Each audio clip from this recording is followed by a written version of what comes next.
Hello दोस्तों, Radhe Radhe. Welcome to Shashank Vishwakarma academy. तो दोस्तों, आज की वीडियो काफ़ी इंपॉर्टेंट होने वाली है, तो वीडियो में बने रहें और क्वेश्चंस को देखते रहें। तो देखिए, सबसे पहले मैं बता दूं कि जिन्होंने अभी भी पढ़ाई स्टार्ट नहीं करी है वो पढ़ाई स्टार्ट कर दें, क्योंकि बहुत सारा आपका सिलेबस है। देखा जाए तो 1 महीने का ही है, 1 महीना खाली बचा हुआ है। ठीक है, तो आपको कंप्लीट करने में थोड़ा सा टाइम लगेगा। तो देखिए, सबसे पहले तो देखिए, अभी हम लोग इजी नोट के कुछ चैप्टर्स को डिस्कस कर चुके थे, एमसीक्यूज, और ये 1748 वाली सीरीज चली रही है पवन बुक की। ठीक है, इसको भी कंप्लीट करने के बाद अगर दूसरी शायद इजी नोट वाली मार्केट में अगर आ जाती है जल्द से जल्द, तो उसको भी कंप्लीट करेंगे। ठीक है, बट अभी आप लोग इस पे फोकस करिए, क्योंकि ये ज़्यादा क्वेश्चंस हैं इस पे फॉर 1748। बाकी आप लोग जो पढ़ रहे हैं वो पढ़ते रहिए। ठीक है, तो चलिए स्टार्ट करते हैं। देखिए, आज के वीडियो में हम लोग डिस्कस करेंगे 200, हटो भैया, 241 से लेके 270 तक की क्वेश्चंस। वीडियो नंबर ये 9 होने वाला। जिन्होंने इसके पहले वाला वीडियो नहीं देखा है वो जाके प्लेलिस्ट पे देख लें। ठीक है, डिस्क्रिप्शन में आपको प्लेलिस्ट भी मिल जाएगी इसकी सारी, पेपर फर्स्ट, पेपर सेकंड और paper third and paper fourth की। ठीक है, चलिए स्टार्ट करते हैं। पहला क्वेश्चन जो दिया गया है इसमें वो है, भारत में शिक्षा को समवर्ती सूची में कब लाया गया। काफी इंपॉर्टेंट क्वेश्चन है ये, और इसमें दिया गया है 1946, 1953, 1949 या फिर 1976। तो इसका आंसर हो जाएगा डी ऑप्शन से 1976 में लाया गया था। और फिर इसके बाद क्वेश्चन दिया गया है, हाँ, 242 छात्रों के सभी प्रकार के लाभ को देखते हुए हम इस बात को महत्व देते हैं कि देश के माध्यमिक शिक्षा का स्वरूप एक सा होना चाहिए। यह कथन किसका है? भावात्मक एकता समिति का, या फिर कोठारी आयोग का, या फिर राधा कृष्णन आयोग, या फिर डॉक्टर संपूर्णानंद का। तो इसका आंसर हो जाएगा बी ऑप्शन से, कोठारी आयोग का है ये। फिर है, शिक्षा को समवर्ती सूची पर जिस संविधान संशोधन द्वारा लाया गया था वो है 40, 41, 43 या फिर 42। तो इसका आंसर हो जाएगा 42, संविधान संशोधन द्वारा लाया गया था। फिर है, आचार्य नरेंद्र देव समिति द्वितीय को नियुक्ति कब हुई थी? 1939 को, 1949 को, 1952 को, या फिर 1964 को।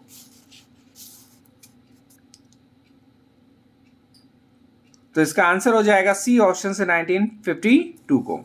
फिर है, राष्ट्रीय शिक्षा नीति 1968 में किस शिक्षा संरचना को स्वीकार किया गया था? ऑप्शन दिया गया है 10+3+3, 10+3+4, 10+2+3, 10+5+4।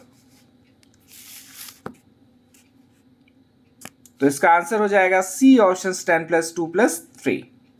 फिर है क्वेश्चन नंबर 246, और इसमें दिया गया है, राष्ट्रीय शिक्षा नीति 1968 में अनिवार्य एवं निःशुल्क प्राथमिक शिक्षा के लक्ष्य को कब तक प्राप्त करने की घोषणा की गई थी? 1978, 1998, 1988 या फिर 2000।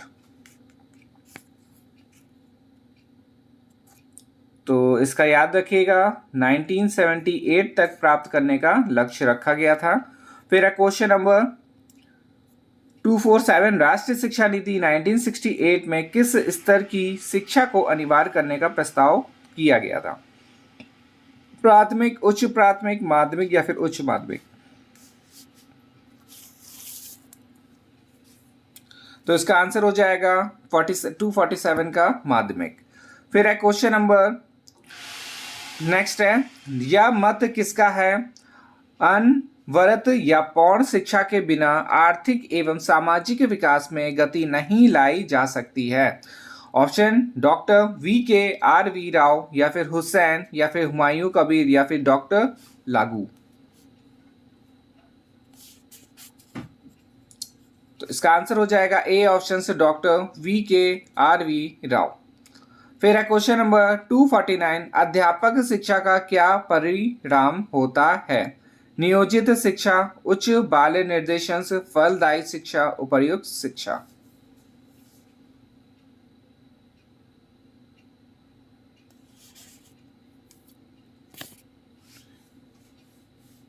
तो इसका आंसर हो जाएगा द ऑप्शन। वैसे उपयुक्त सभी होना चाहिए यहाँ पे, ठीक है, क्योंकि ये तीनों हो जाएंगे, उचित नियोजित शिक्षा और फलदायी और एवं उचित बाल निर्देशन। फिर इसके बाद क्वेश्चन नंबर दिया गया है 250, सेवाकालीन से प्रशिक्षण से किस सदी का विचार है? 20वीं, 19वीं, 18वीं या फिर 21वीं? तो इसका आंसर हो जाएगा बी ऑप्शन, ए ऑप्शन से 20वीं। फिर है भारत में सेवाकालीन से प्रशिक्षण किसका परिणाम था?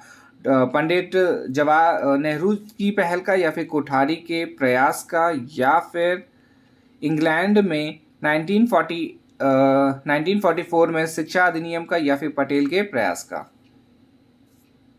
फिर से एक बार क्वेश्चन देख लेते हैं। भारत में सेवाकालीन प्रशिक्षण किसका परिणाम था? ठीक है, तो सेवाकालीन प्रशिक्षण याद रखिए, पंडित नेहरू की पहल का था या फिर कोठारी के प्रयास का था या फिर इंग्लैंड में 1944 में शिक्षा अधिनियम का या फिर पटेल के प्रयास का? तो इसका आंसर हो जाएगा सी ऑप्शन, इंग्लैंड में 1944 में शिक्षा अधिनियम का था ये। और फिर इसके बाद है यह मत किसका है? अध्यापकों की निरंतर शिक्षा का अर्थ उनकी कमियों को दूर करने से अधिक है। ऑप्शन दिया गया है उच्च शिक्षा आयोग, अमेरिका में शिक्षा आयोग या फिर हुसैन का या फिर कबीर का? तो इसका आंसर हो जाएगा बी ऑप्शन से अमेरिका के शिक्षा आयोग का था ये।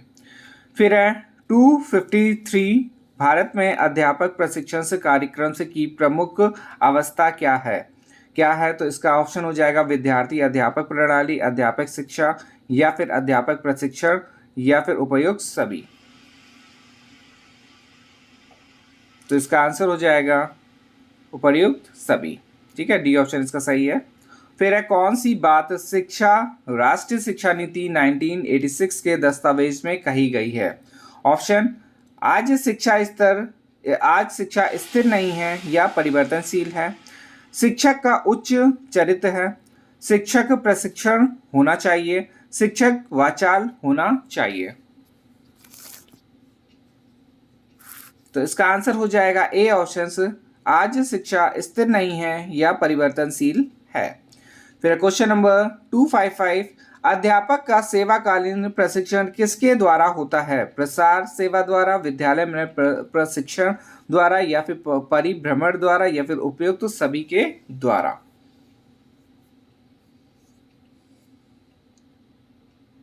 तो इसका आंसर हो जाएगा डी ऑप्शन, ठीक है, सभी के द्वारा हो जाएगा, प्रसार सेवा के द्वारा भी, विद्यालय के प्रशिक्षण द्वारा भी और परिभ्रमण के द्वारा भी।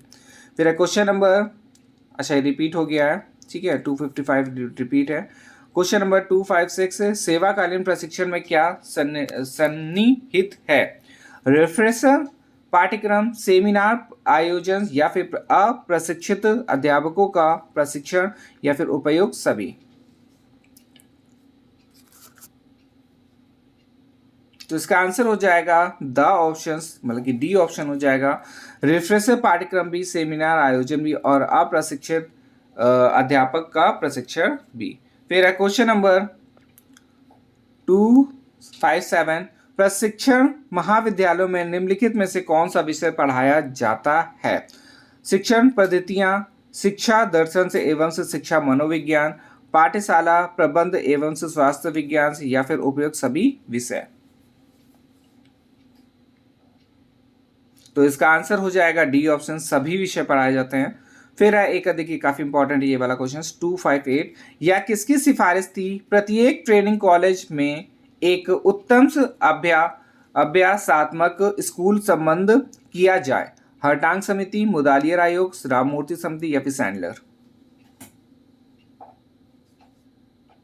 प्रत्येक ट्रेनिंग कॉलेज में एक उत्तम अभ्यासात्मक स्कूल संबंध किया जाए, तो इसका आंसर हो जाएगा ए ऑप्शन, हरटांग समिति का था ये। और फिर है एनसीटीई किस प्रकार की शिक्षा के सुधार से संबंधित है? उच्च शिक्षा, शिक्षक शिक्षा, प्रौढ़ शिक्षा या फिर सतत शिक्षा? तो जो एनसीटीई है वो शिक्षक शिक्षा के सुधार से संबंधित है। क्वेश्चन नंबर 260 और इसमें दिया गया है माध्यमिक शिक्षा आयोग 1953 1952 से 53 ने शिक्षा के उद्देश्य बताए, 3, 4, 5 या फिर 6। तो इसका आंसर हो जाएगा 4 उद्देश्य बताए। फिर है क्वेश्चन नंबर, एक शिक्षित व्यक्ति होना चाहिए बुद्धिमान, न्यायवादी, नैतिक चरित्र वाला या फिर योग्य। तो इसका आंसर हो जाएगा सी ऑप्शन से, नैतिक चरित्र वाला। फिर है क्वेश्चन नंबर 262, छात्रों में माध्यमिक स्तर पर गुण होना चाहिए, अनुशासन, सामाजिकता, सहानुभूति, देश प्रेम व मानवता या फिर उपयुक्त सभी। तो छात्रों के माध्यमिक स्तर पर गुण होना चाहिए, सभी हो जाएगा, अनुशासन भी, सामाजिकता भी, सहानुभूति भी और देश प्रेम व मानवता भी। फिर क्वेश्चन नंबर 263, शिक्षा का माध्यमिक स्तर पर सामान्य उद्देश्य है प्रजातांत्रिक नागरिकता का विकास करना या फिर व्यावसायिक कुशलता का विकास करना या फिर व्यक्तित्व का विकास करना या फिर उपयुक्त सभी। तो इसका भी आंसर क्या हो जाएगा, द ऑप्शन हो जाएगा। ठीक है, तीनों इसके ऑप्शन सही है। फिर क्वेश्चन नंबर 264, शिक्षा का प्रमुख उद्देश्य है, क्या होता है शिक्षा का प्रमुख उद्देश्य? ऑप्शन दिया गया, व्यावसायिक कुशलता का विकास करना, व्यक्ति को अच्छा मानव बनाना, व्यक्तित्व का विकास करना या फिर प्रजातांत्रिक नागरिकता का विकास करना। तो इसका आंसर हो जाएगा बी ऑप्शन से, व्यक्ति को अच्छा मानव बनाना।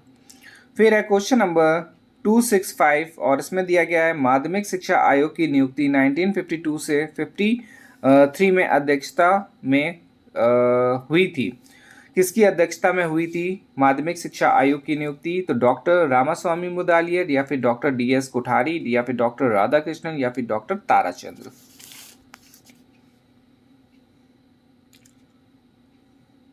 तो इसका आंसर हो जाएगा ए ऑप्शन से, डॉक्टर रामास्वामी मुदालियर। फिर है कोठारी आयोग की सिफारिशें थी प्राथमिक शिक्षा के क्षेत्र में या फिर माध्यमिक शिक्षा के क्षेत्र में या फिर उच्च शिक्षा के क्षेत्र में या फिर शिक्षा के साथ क्षेत्रों के संबंध में। तो इसका आंसर हो जाएगा डी ऑप्शन से, शिक्षा के साथ क्षेत्रों के संबंध में। फिर है क्वेश्चन नंबर 267, वुड्स प्रेशर की ऐतिहासिक घटना हुई 1872, 1854, 1868 या फिर 1832। तो इसका आंसर हो जाएगा ए ऑप्शन से, 1854। फिर है शिक्षा आयोग के चेयरमैन थे Ramaswamy, doctor DS Kothari, doctor Radhakrishnan, British प्रशासन। तो इसका आंसर हो जाएगा डॉक्टर बी ऑप्शन इसका सही है, डॉक्टर DS कोठारी। फिर क्वेश्चन नंबर, किस आयोग ने पाठ्यक्रम का संगठन 8वीं के बाद 2 स्तरों पर करने की सिफारिश की थी? ठीक है, 8वीं के बाद 2 स्तरों पर करने की सिफारिश किसने करी है? मुदालियर आयोग या फिर सार्जेंट कमीशन या फिर कोठारी आयोग या फिर राष्ट्रीय शिक्षा नीति। तो जो 2 स्तरों की जो सिफारिश करी थी वो कोठारी आयोग ने करी थी। ऑप्शन नंबर सी इसका सही हो जाएगा। फिर क्वेश्चन नंबर 270 और इसमें दिया गया है माध्यमिक शिक्षा आयोग 1952 से 53 के अनुसार विविध पाठ्यक्रम का प्रवेश इस स्तर पर किया जाए, प्राथमिक स्तर पर या फिर उच्च प्राथमिक स्तर पर या फिर उच्चतर माध्यमिक स्तर या फिर कॉलेज स्तर। तो इसका आंसर हो जाएगा उच्चतर माध्यमिक स्तर पर किया जाए। ठीक है, तो ये हमारा वीडियो नंबर या पार्ट नंबर 8वां कंप्लीट होता है, सॉरी 9वां कंप्लीट होता है, क्योंकि 270 तक की हम लोग क्वेश्चंस को सॉल्व कर चुके हैं और 9 पार्ट्स में कंप्लीट करें। हर पार्ट में आपको 30 क्वेश्चंस मिलते हैं। ठीक है, तो देखिए पेपर ये जो हमारा सेकंड है, इसके साथ साथ हमारा जो फर्स्ट है पेपर सेकंड, अब हम लोगों ने कितने कर लिए 270 क्वेश्चंस। पेपर फर्स्ट में भी हम लोग 270 कर चुके हैं और पेपर जो हमारा थर्ड है उसमें भी ऑलमोस्ट इतने ही हो चुके हैं, 270 के अराउंड हो चुके हैं और पेपर फोर्थ में भी ऐसे ही हो चुके हैं। ठीक है, तो बहुत सारे आपके क्वेश्चंस कंप्लीट हो चुके हैं। अगर देखा जाए तो 1100 प्लस क्वेश्चंस हम लोग कंप्लीट कर चुके हैं 1700 में से। ठीक है। तो कुछ क्वेश्चंस और बचे हैं, इनको जल्द से कंप्लीट करने के बाद हम लोग और इंपॉर्टेंट क्वेश्चन जो एमसीक्यूज रहेंगे उनको भी डिस्कस करेंगे, ठीक है। और एमसीक्यूज के साथ साथ जो मोस्ट इंपॉर्टेंट टॉपिक्स है जिससे क्वेश्चंस पूछे जाएंगे या फिर कंफ्यूजन वाले जो होते हैं उनको भी देखेंगे, ठीक है। चलिए मिलते हैं नेक्स्ट वीडियो में, धन्यवाद।